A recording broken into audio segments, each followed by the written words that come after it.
អូននៅសៀមរាបថ្ងៃលិចទៅណាបងប្អូនអូនេះពណ៌មាសហើយដល់ផ្លូវជាតិលេខ6នៅទីក្រុងសៀមរាបស្អាតណាស់ថ្ងៃលិចបងប្អូនថ្ងៃលិច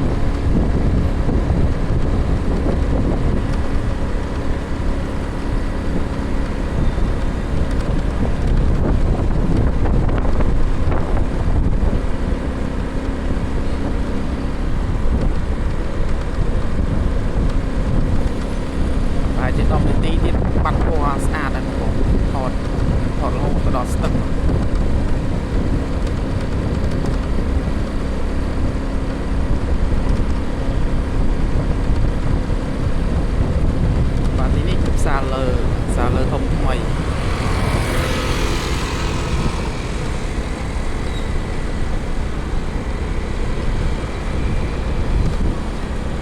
ខំច្រាលដូចមាសស្អាតមែនតើ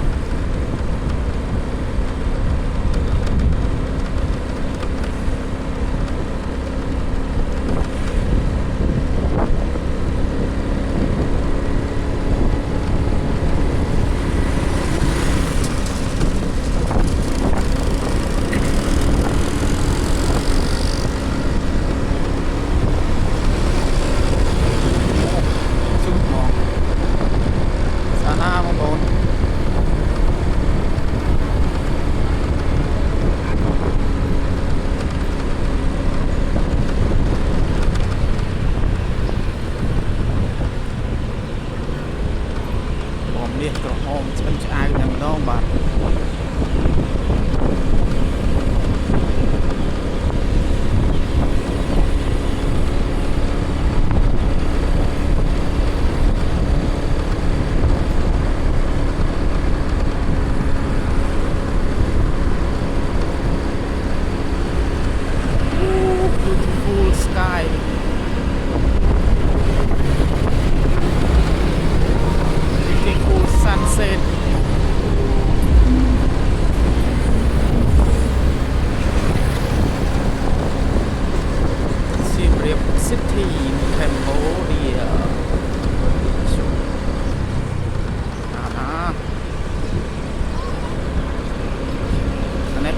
សាមគ្គីស្អាតមែនតើបាទមេឃក្រហមស្អាតហ្នឹងណា5នាទីទៀតបាត់ក្រហមแล้วបងប្អូនស្អាតតែហ្នឹងហើយតិចតែពេលថ្ងៃលិចនឹងស្អាតមកស្អាតពេកបាទស្អាតពេកខ្ញុំទាញកាមេរ៉ាថតម្ដងបាទ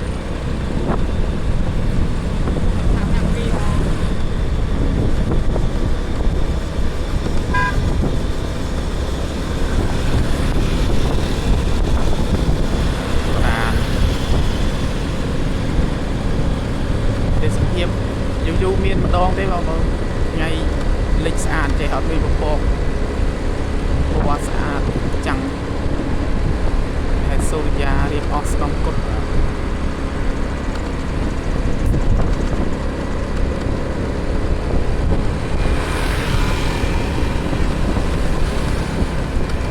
ស្នាប់ដៃនេះបងប្អូនចិត្តអស់ហើយចិត្តអស់ពណ៌បងប្អូនចិត្តអស់ពណ៌បាទ6កន្លះ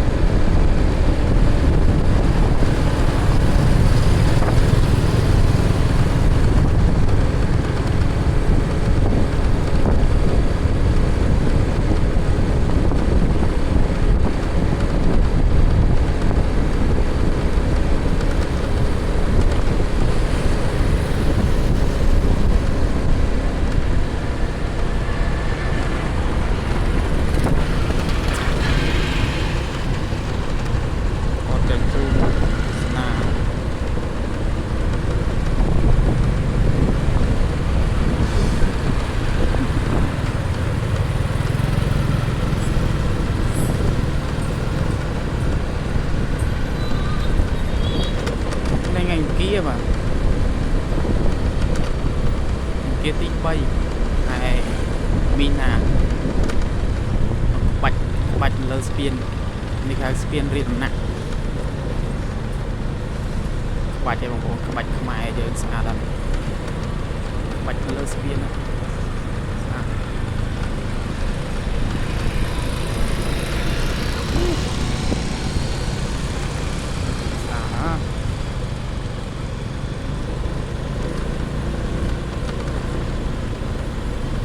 ខ្ញុំនឹងបត់ចូលផ្លូវអង្គជ័យអង្គចមក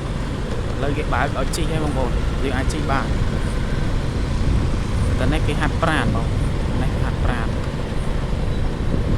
នេះដំណាក់នេះគេហាត់ប្រាណហើយយើងបត់ទៅខាង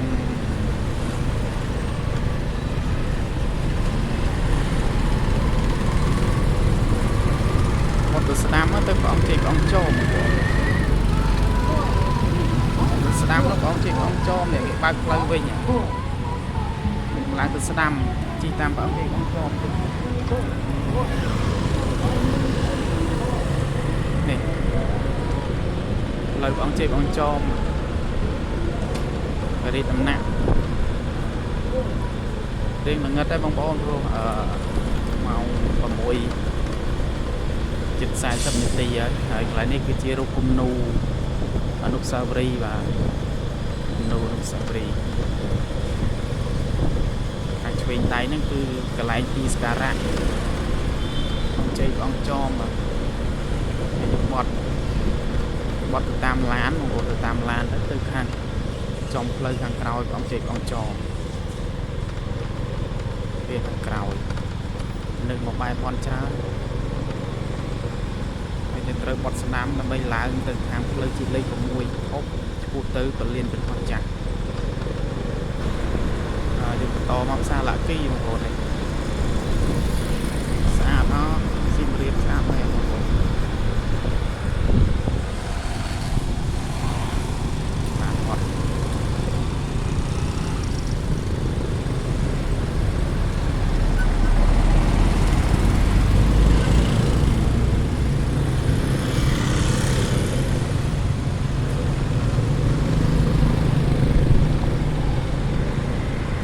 ផ្លូវនេះគេបត់តែអញ្ចឹងហ៎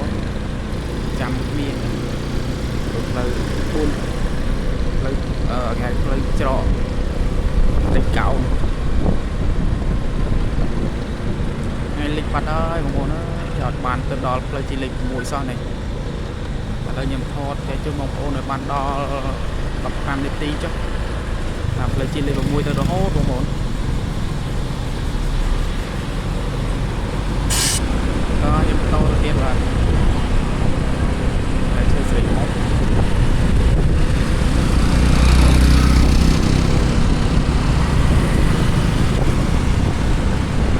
ស្នាមបងប្អូនទៀតតាមដងផ្លូវបាទជាលេខ6លាម៉ោង 6:40 នាទីថ្ងៃទី3ខែមីនាហើយទីតាំងនេះគឺដល់វត្តកិច្ចសារាម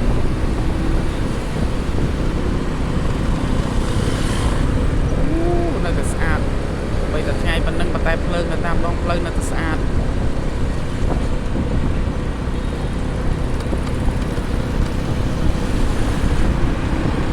នេះការលក់ដូរពេលយប់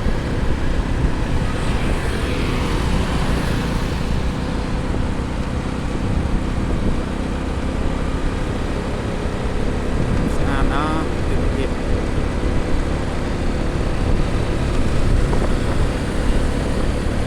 បានមេឃពណ៌ក្រហមស្អាតតែម្ដងបងប្អូនជាងទាន់ស្តុបកុំឲ្យដាច់សង្វាក់វីដេអូវ៉ាវ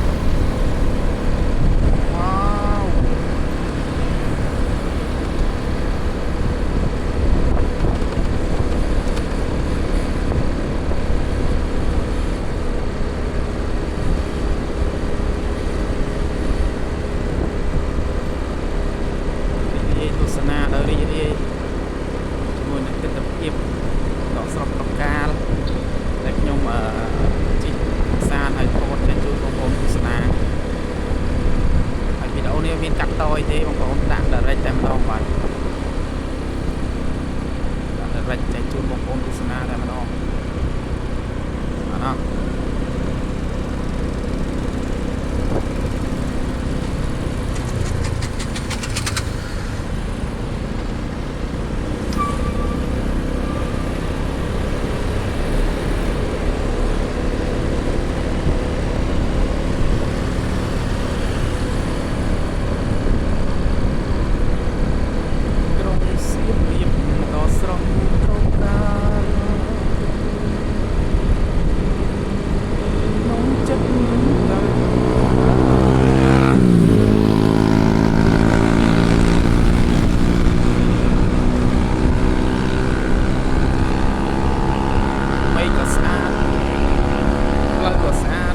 របៀបបាទ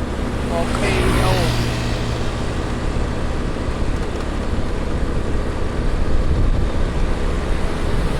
ក្រហមចាំងចែងតែម្ដងបងប្អូន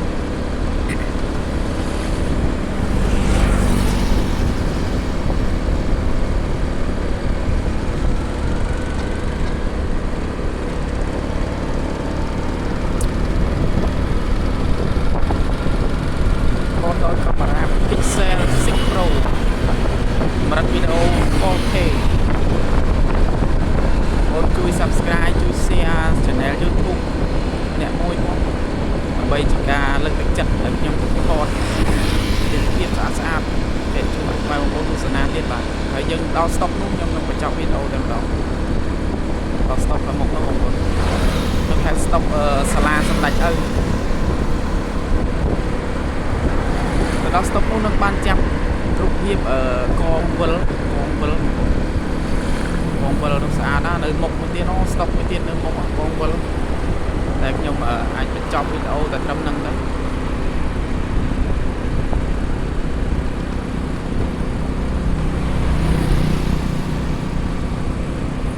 នេះក៏គេមានលុបអីដែរនេះបាយឆាមីឆាតោះឥឡូវសម្រាប់ចិត្តចេះទៅថតទៅដល់កងវិលនោះឲ្យបងប្អូនទស្សនាតែម្ដងមកចប់វីដេអូបាទ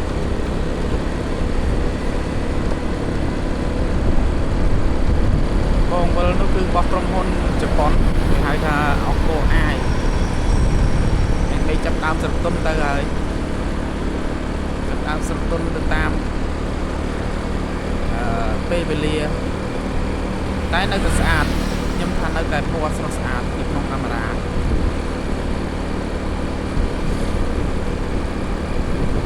ឡូវចុងវីដេអូនេះយើងដាក់ភ្លេងតិចបងប្អូនដាក់ភ្លេងតិចឲ្យវាស្រួលបាទហើយខ្ញុំនឹងឈប់អធិប្បាយទៅនឹងចុះដាក់ភ្លេងមួយបទចុងក្រោយ